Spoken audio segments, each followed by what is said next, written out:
obviously Zeke, Rico, you got Deuce in the room. And, it's some guys that I could go help out and, push those guys. And we could be a great room together. So How much you still have what you had in Minnesota? I got it. You got it? It's right here. I got it. How much does Zimmer being here play a role in you coming here? Everything, to be honest. You know, the way I feel about Zim, I appreciate him for everything, and he accepted me like I was his own when I came into Minnesota, and it's the same way when I got here. So, nothing but hats off to Coach Zim, and I appreciate him. Did y'all talk about this throughout the off season? I mean, why did it take so long? I don't know. I was just working, man. I let the business take care of the business. That's just how I am, man. I can control, my legs being ready, me being ready to play, fully ready to go. So that's what I control, and I let the business do the business.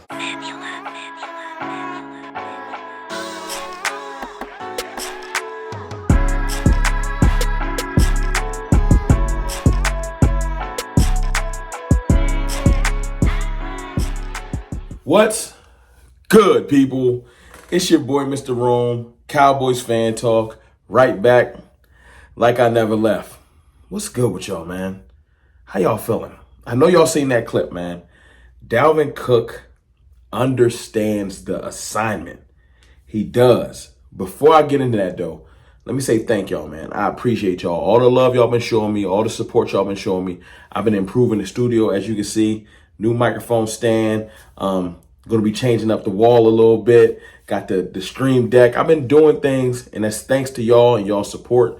I appreciate y'all. Y'all pouring into me. I'm trying to give y'all better content by pouring back into y'all, and I appreciate y'all. I also think that Dalvin Cook's going to pour into this running back room, and I'll explain. Listen, you heard the clip in the beginning. Something in that clip stood out to me. Something real specific stood out to me. The word we. Now, I know you've seen the thumbnail, and you was like, we, great, going to be great. They all old and below average, and I know how you feel, and I know why you clicked on this. You probably clicked on it. You're probably typing right now. Their running back room is trash. I know. Pay attention. Give me a second. I'm not trying to necessarily sell you on the running back room. I'm trying to tell you why the statement ain't wrong. It ain't bad. You can be great. We can be great when you understand the assignment. You can be great at your assignment. You can be great at making fries at Wendy's. If that's your job, do it well. When you understand what your job is, you do it well.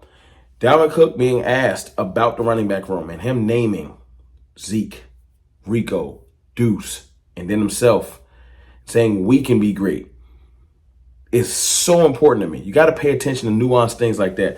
If he wanted to highlight himself, he'd have said, I'm here to be great. I'm here to do my thing. I'm here to show you I still got it. Even though when asked if he still had it, he didn't hesitate. Yeah, I got it. Of course I got it.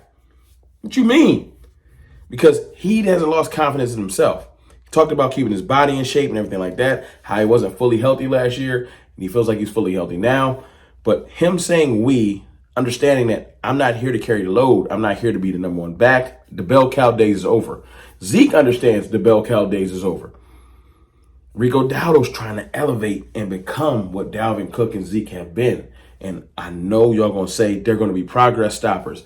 No, they're insurance. Because unfortunately, Rico Dowdle hasn't shown that he can stay healthy. Okay?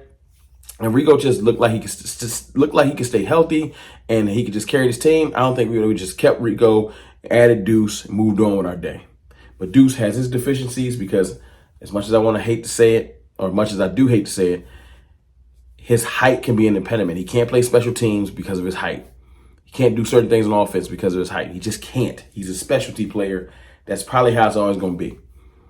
Darren Sproles was a specialty player, and he was great at it. But he had to understand his role, understand the assignment. That's what Dalvin Cook is saying. We can be great as a room because they all got their own attributes. His vision, look, shout out to Aisha Morrison, shout out to my brother Jay Tuck, shout out to my brother DMV, shout out to Fush the King. People that have literally came out and said, I can see it. He still got vision. He still got bursts. When it's blocked up well, he still can hit the hole. Like, those things are very important for Dalvin Cook and his maturation. And For anybody worried about this room, you shouldn't be worried when the players understand what they're here to do. They're not here to carry the offense. That's not what they're here to do. Those days are over. Dalvin Cook saying that I came here because of Mike Zimmer is a blast from the past, saying, when I was in Minnesota, me and Zim was close and all this extra stuff, and that's great. But him coming here, he's coming in under a different role, but he's coming into a room that he trusts somebody. You can enter a place and not trust everybody and not give your all. Mike Zimmer being here allows Dalvin Cook to be comfortable, to be trusting. And he said he got respect from Mike McCarthy, which is dope. Go listen to that whole interview. Go to Dallas Cowboys YouTube. Listen to that whole interview. It was a great interview. Obviously, I'm not going to post the whole 8 minutes here or they're going to come for me. I'm just saying that Dalvin is in the right mindset, the perfect mindset. We can be great. That mindset is perfect because if everyone does their job, if Dalvin does his job, if Dalvin got the hot hand, he does his job, but then Zeke does his goal line situational running. And then a good change of pace back is Deuce Vaughn because he's very short, he's different, he's shifty. And then you got Rico, who's more all-purpose, but we're just worried about if we put too much on him, will it break him as far as his health? But if they all work together, we can have a great season. We can be great. It's not we can be the greatest room in the league, or none of that. But us as a conglomerate can be great. I hate that it has to be 4 backs. Might end up being just 3 towards the end of the season. But this ain't going to be a year where we got one bell cow type back. They're going to have to re-enter the draft for that situation. And that's another story for later in the season or next off season or whatever. But right now, with what we got, unless something changes, him saying that, Zeke knowing it, them understanding the assignment is perfect. Speaking of understanding things, y'all need to understand that Ryan Flournoy, I ain't going to say has arrived. I'm not going to say has arrived because that's reaching. I'm going to say Ryan Flournoy has flashed. He's shown a couple things in this preseason game versus starting Raiders cornerback Jack Johnson versus other good cornerbacks in the preseason. He's flashed at practice, and he has to do it in the regular season. So I will reserve hypeness for then. But I like to pay attention to small little things, and the Cowboys love to assign numbers to people. They do. They assigned CeeDee Lamb's number to him, 88. I thought I was going to be 10, you 88. They assigned 94 to Marshawn Naylor. I thought I was going to be whatever his number was in college. No, you're going to be 94. It fits you well. We have high expectations for you. That's what we do as this organization. That's the thing. So when he goes from 18 to 80, when 18 is a dope number for these days, because, specialty players like to, have like 10 and 13 and 1. But 80, I was like, what does that mean? Then it hit me. You know what? First of all, let me show you his little clip he dropped.